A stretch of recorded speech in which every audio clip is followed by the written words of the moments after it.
It's time for the Alma College Coaches Show on 104.9 WQBX. And now, live from Pizza One in downtown Alma, let's join your host, Jeff Sommerville, for tonight's show.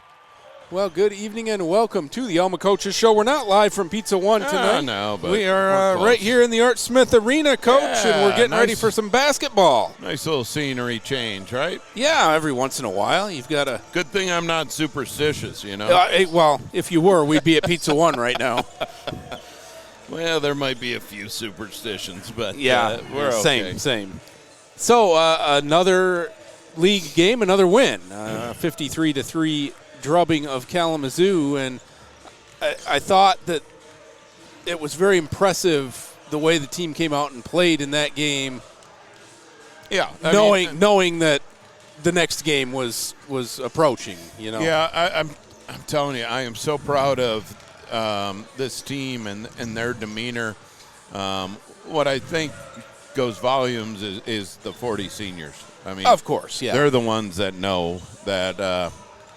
A loss last week would have hurt just as bad as one this week. So they truly go into every single practice and are working their tails off. And today was no exception. Today was a really good day, and we'll get to that later. But it was nice to be back home, man. Jeez Louise, it's been a while. I love the road warrior mentality, but boy, the thing that a lot of people don't think about is the guys that don't get to travel, the 60 guys. Sure. This is finally, right? Yeah. They get to suit up, to get ready on Saturday, to be with their teammates. And, I mean, they're getting us to that point. Right. They're running scout and giving us looks. And so they deserve it. They deserve the reward, and quite a few guys got in on Saturday. That was really nice. Nice to see, fun to see. Sure. And let's start, though, at the beginning. I mean, really, our activities started a half hour prior to kickoff. Oh, my gosh, yeah. With the reading. Senior day took a while. A little bit. And we don't do what No, there's not a big, long bio or anything either. It's not future plans. We just didn't have the time to do that. No. But boys, deserve the recognition. It's wonderful to see. You get to know some of the parents very well, and after 4 years, and to be able to see them, shake their hands, and thank them for trusting their sons with us, and for sure, and a heck of a 4 years, man. I just can't say enough about this group and how much fun it's been to be around them. And I will be honest with you, I made sure the shades were down a little bit. I got a little emotional I'm sure. at times. But why wouldn't you? Yep. And then this Friday, seniors come over for a special dinner at the house, and we do it up pretty good. And again, they deserve it. And but that's a tradition. With 40 of them, that's no small task. No, it's not going to be easy. But hey, it's all good. It's something that my wife Becca and I absolutely love. And again, that gets a little emotional. We kind of it's almost like a Thanksgiving, right? Right. Because it's what we're thankful for is being together. So, anyways, I don't want to get emotional here. This isn't the time or place for it. But so that was great to have that before, and then the Doug Yarnell organized for us having the presentation of colors to honor our veterans. And I should have started with this. We invited veterans to join us at our chapel service. Okay. And so quite a handful of them of veterans joined us. Some were parents and some were grandparents of our players. So that was really neat to look out over our team in chapel and see somebody that's close to them, really good sitting stuff. right next to them. And then they joined us for the Scotsman Walk, and in the feedback, right? They were thankful and appreciative, and shoot, that's all us. That are the appreciations to them, I should say, right? For sure, for all their service. No doubt. So the presentation of colors, and then the salute shots. was ready to get us rocking and rolling before Welcome to the Jungle played. Well, and it didn't take long. Once that ball was kicked off, you guys won the toss, deferred to the second half, got a stop, came out and went 90 yards in 11 plays, which has kind of become a staple of the Scots offense recently. The long drives, a lot of plays. Still don't take much time, but... No, and, I mean, tempo's still key, right? A little under 4 minutes to go 90 yards, but we've shown that we've got some big play, deep threat. But if that's not what they're going to give us, then why force it? And I even do think there might have been a couple times we were hoping for a couple longer shots, but just picked away at them, and, This is no surprise and nothing new, but Eddie Williams scored that one. Yeah, he did. Tried to run the old lateral to JB there. Yeah, I know. It was. It worked last year with Reese Townsend. Townsend. So, I'm in the offensive meeting during the week, and Coach Rietma, our offensive coordinator, is drawing up some plays or drawing up a play. And I go, what are we doing? He's got, student body to the left. I go, why are we doing this? And then he keeps drawing. That play was actually the first one worked really well. It did. The throw out to Eddie. It was the setup. But the thing is, our receiver was also over there by mistake, so we didn't get a good read. Good point. We didn't get a good read to see what the rover was going to do, and he was split out. Probably should have checked out of it, but Carter threw it out to Sam, my son Sam, and I don't know how he even got the pitch off because he was getting. Speaking of him, here he is coming up for the maybe he could answer that question. Money, I don't know. Car keys and pizza money. No, he got it off, and then JB's got a brace on his shoulder. He couldn't get back to get the ball, but. And then there's roughing the passer on it, which, saved the ball, kept the ball in ours. But anyways, that was all Zach Rietma. And, he asked me, he goes, well, what do you think? And I said, well, as a dad, let's do it. Right. As a coach, why? Do we really need this? And, anyways, it was fun. But I'm proud of everybody with it. And Eddie so we kept the ball and ended up Eddie scoring. And then we had to bring back a little bit of trickery. I wondered if it was gone for good, and back it comes. Come on. And, had to keep you on your toes a little bit. Yeah, and you actually, Kemp went in motion on the play. Yeah. And Sam threw a nice little dot in there to Matt Oswald. Yes, and, it was Matt sold it really well. A couple weeks ago we ran the option with Sam and Jace and Jace Heck. And I think they might have I assume they saw that, but then Matt just released out for almost Tebow-like, right? A little similar, bit of little dump. So Scott's up 8-0. Yeah, that's always fun. It is. It feels so different to be up 8-0 than 7-0, and I don't know why, but it does. You're right. I know because, and then fortunately I haven't been in that situation a whole lot. Most teams just take the one and say, what are we doing? You got to decide. Are you going to go chasing that point early? Right, yeah, or it puts so many more thoughts into the head for sure. More times than not, I don't think I would. I think I would, kick it instead of forcing a 2-point attempt, but get a stop, get it back. Brian Morgan, a 1-yard touchdown run, and we'll talk more about Brian I hope in the individuals test. He had a massive game. Yeah, so what was nice about that one, I think that was the one. There was a penalty on the play, a little extra oomph at the whistle. Right. So we got an unsportsmanlike, backed us up, and Brian decided, you know what? That was a 1-yard run. That was a 1-yarder. He's got a long one coming up. It was later. You're right. He's got a real long one coming up later. That was much later. Sorry about 15-0 there, and you guys would score again very quickly. Reed Seabase blocks a punt.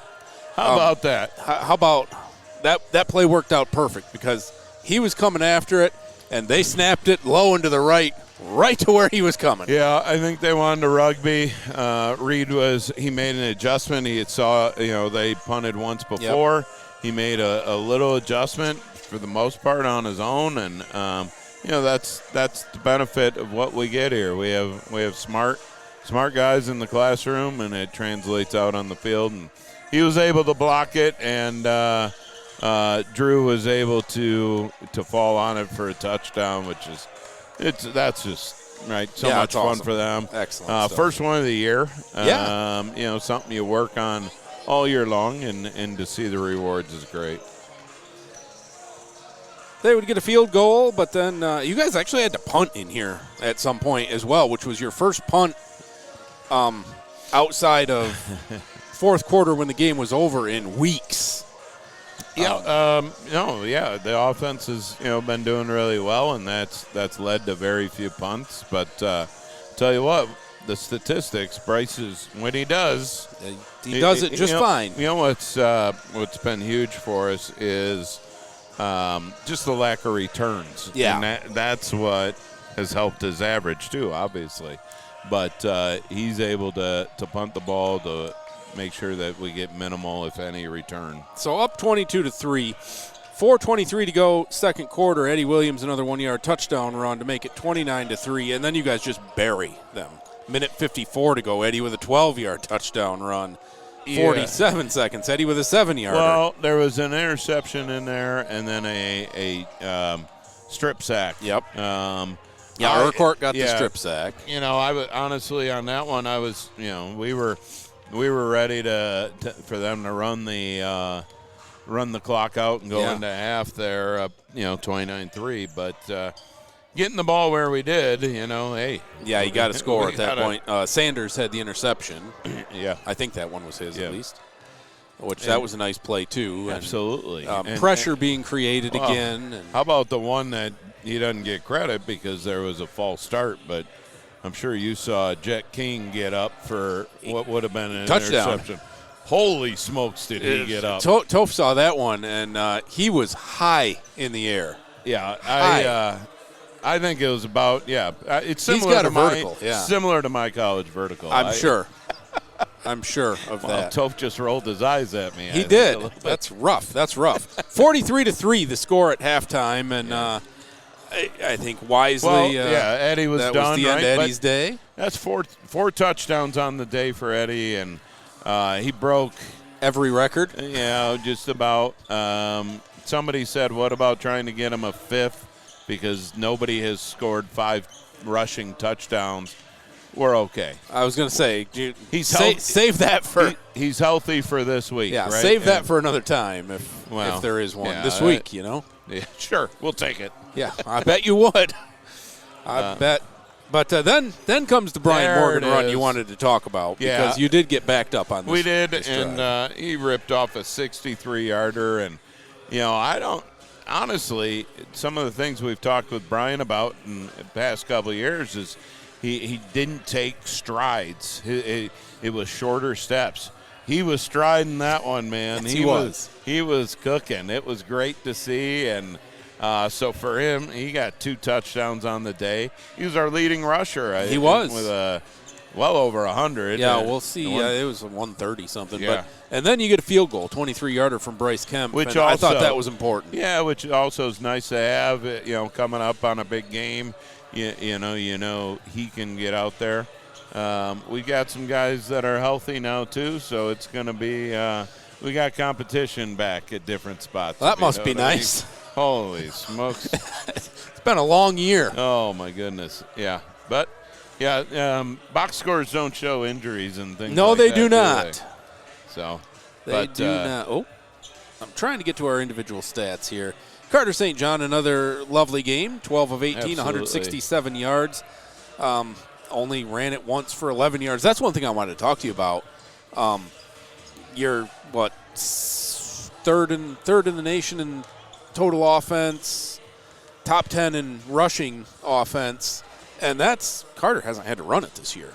That's just how good the O-line's been. He's only been sacked 4 times all year. Right.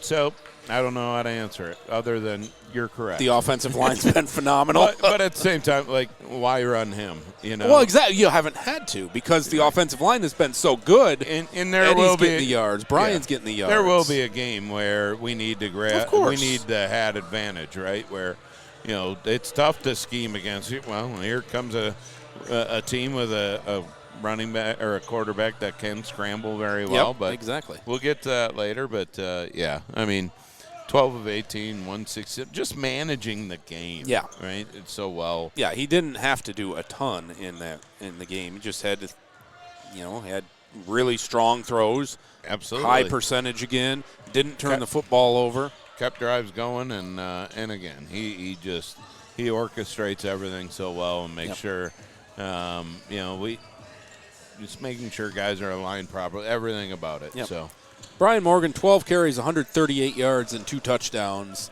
That's his third 100-yard game in 4 weeks. Isn't that awesome? I love it. And let me tell you, so chatting with Brian today out of practice, I just, I told him how proud I am of him, more so just as much off the field, I should say. And he told me, so he's in nursing, right? Yep. And he's looking. He thinks he's going to 4-point this semester. So, and he's got clinicals, and it's unbelievable. Our guys are just phenomenal. I didn't know this, but Maddox, he has a rotation at the hospital from 7 p.m. to 7 a.m. Friday night into Saturday morning. He's been doing my that. Lord! I'm like, seriously? And then he's coming out and playing. We can't do something about this. But holy mackerel! It's his career, right? Yeah, and exactly. And he loves it. So, if we could avoid any emergencies or anything, yes, a nice quiet Friday night would be great if we could have that here. Great. Eddie Williams, 18 carries, 97 yards, 4 touchdowns. Did not play in the second half. He came out for one of the kneel downs, I think. But yeah, we wanted to give that to our seniors. On senior day, give them an opportunity. So I think we have 12 seniors on offense. We had to do a little rotation. We took, I think we took 3 knees. There were plenty. 4. And Carter went under center for a little surprise to Reetma because never in his career has been under center. So they did practice. Okay, I was going to say maybe together. Fortunate JB and Carter fumble, live together. Maybe in the room. Bray McDonald was really good running the football too. I thought he ran hard in that fourth quarter, third quarter, fourth quarter. He's got some shift to him too. It's fun to watch him. Run the ball. Absolutely. No receiving touchdowns, but boy, spread it out again. I shoot 8 or 9 guys had catches. Senior Ethan Townsend, got his first, and that's always fun, and guys get fired up for that. No doubt about that. That's good stuff. And then let's look at the defensive numbers as well. Yeah, our defense, they just seem to keep getting better and better. Yes, they do. Playing well together. The communication has improved so much, and a quiet team is a bad team, and they're getting loud. They're vocal. Brock Boudry is heading that up in the safety spot, but Ryan Kugelman, man, 7 more. The tackle for loss category is stuffed full from this last game as well. Isn't that nice? It really is. Absolutely, but Ryan Kugelman, and this is not a knock by any means. He's going to tell somebody he led, that he played, college football, and they're going to say, "Come on, really?" He's not very tall. Right. And you look at him, you're like, "Really? You're a stud linebacker that, had 7 tackles? Yeah, he's one had for a big loss, year. a sack, and because he's smart, he works his tail off." Guys absolutely love him because he'll do anything for his team. He's a special person, man. And to see Buddy, I thought Buddy bounced back. Maybe not having his best game against Trine. Had a really nice game. Played well. With 5 tackles and a tackle for loss as well. Vin also, had 5 tackles, tackle for loss. And then Jet, a few less minutes maybe than others. And rightly so, because he'll be asked for more, I'm sure, this week. Yeah, a little bit more. We'll see. Maybe not. He will. But and Zane Moore also a linebacker with tackle for loss, and but Marlette Jack Anderson up front. I think he's all conference. Yep, I would agree with play, that. Right, I would agree with that. He is dominant at times, right there in the middle. He just moves people out of the way. Preston Marlott having an interception, along with Steve Lambert Sr., who got in there, and then Nathan Sanders. But those are great, and first of career for Steve Lambert, always fun. Guys go nuts on the sidelines. Oh, I'll bet. Yeah, I'll bet, no doubt about it. All told, it's a 53-3 victory for the Scots, and it sets up a huge game coming up this Saturday that we will talk about after we take a quick break. It's the Alma Coaches Show live from the Art Smith Arena. All right. Back after this.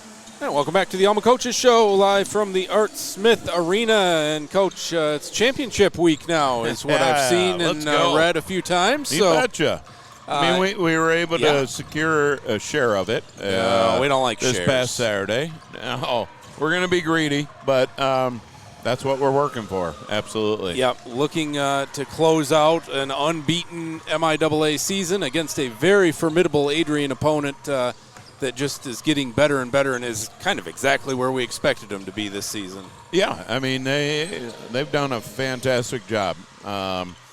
They lost a close one to Hope, and other than that, they've been perfect. So they're really strong. They have been forcing a lot of turnovers, and I think they lead the nation in. Their run defense is I think one, if not in the conference, very high in nationally, and so it's going to be a heck of a matchup, and that's going to be a great battle. What else do you want, right? I mean, yeah, exactly.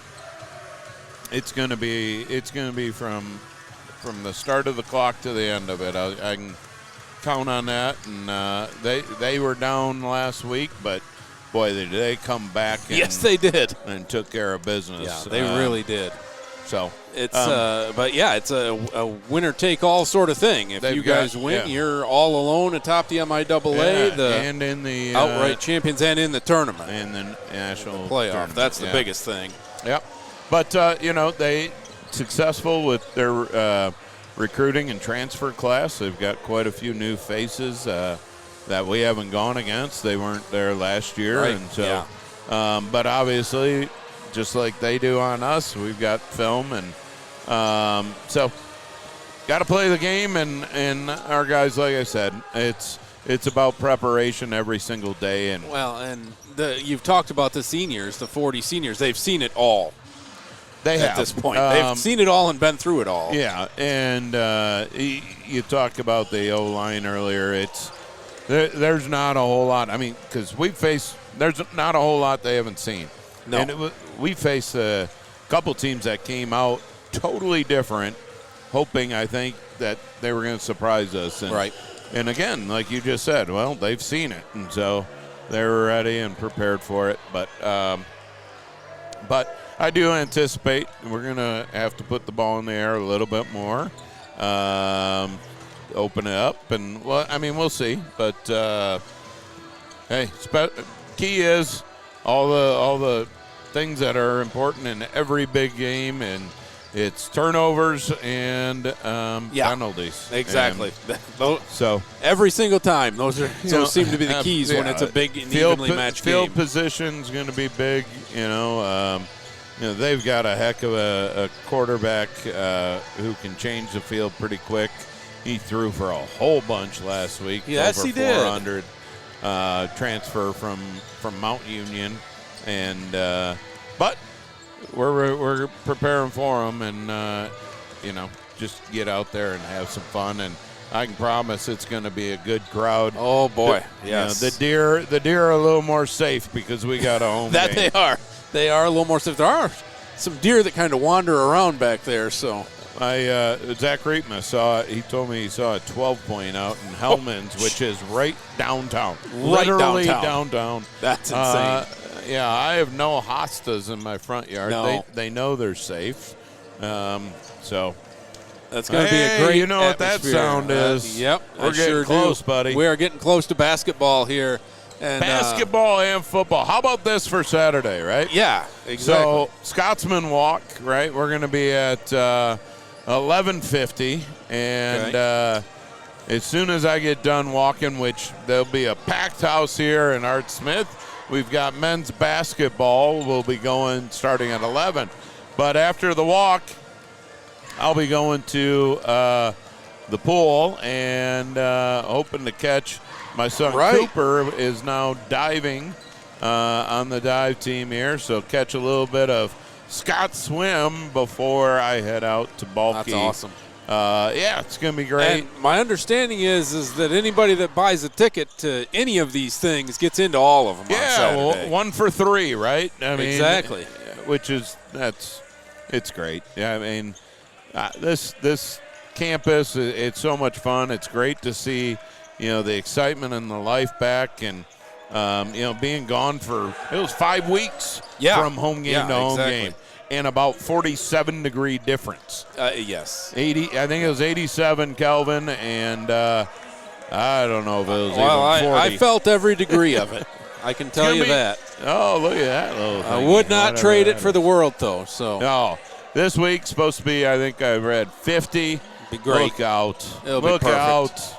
No matter what, it's going to be perfect. Yep, cannot wait. Well, that's going All to right, wrap it up for the Alma Coaches Show. And so we're going to take a break. When we come back, we're going to call a basketball game. All right. The Scots in North Park to tip off our 2025-26 college basketball season. Coach, we wish you the best of luck, and send us on out. Hey, thanks, everybody, for your support. And, of course, go Scots!